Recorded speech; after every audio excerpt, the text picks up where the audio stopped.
Hello viewers, আমরা অনেকেই imo অ্যাপসটি ব্যবহার করি, তো এটির রিংটোন কিভাবে চেঞ্জ করতে হয় সেটি জানি না। তো চলুন দেখে নিই ইমো অ্যাপসটির রিংটোন কিভাবে চেঞ্জ করতে হয়। তো এই জন্য আপনাদের প্লে স্টোর থেকে এপিকে এডিটর এই অ্যাপসটি ইনস্টল করতে হবে। দেন ওপেন করবেন। দেন এখান থেকে সিলেক্ট ফ্রম অ্যাপস একটি সিলেক্ট করবেন।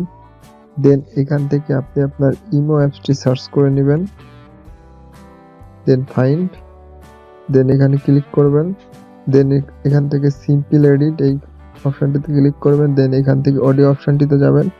দেন এখানে আপনি আপনার রিংটোনটি দেখতে পাবেন। আগে প্লে করে দেখে নিন।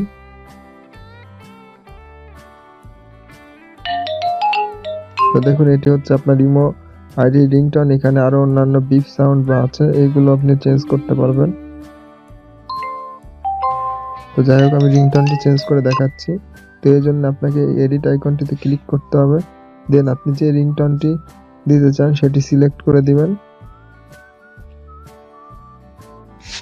দেন এখান থেকে সেভ দিবেন।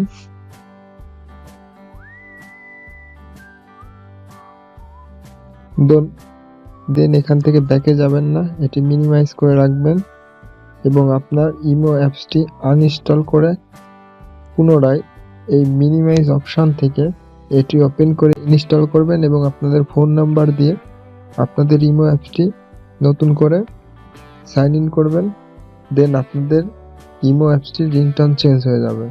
তো আশা করি পুরো প্রসেসটি আপনারা একটু ভালো করে ভিডিওটি ফলো করলেই পারবেন। এরপরও যদি কারো কোনো প্রবলেম হয় কমেন্টে জানাবেন। ভিডিওটি ভালো লাগলে একটি লাইক দিবেন, ভিডিওটি শেয়ার করতে পারেন এবং আরও ইন্টারেস্টিং এবং আপনাদের প্রয়োজনীয় ইনফরমেশন পাওয়ার জন্য চ্যানেলটি অবশ্যই সাবস্ক্রাইব করে রাখতে ভুলবেন না। ধন্যবাদ সবাইকে।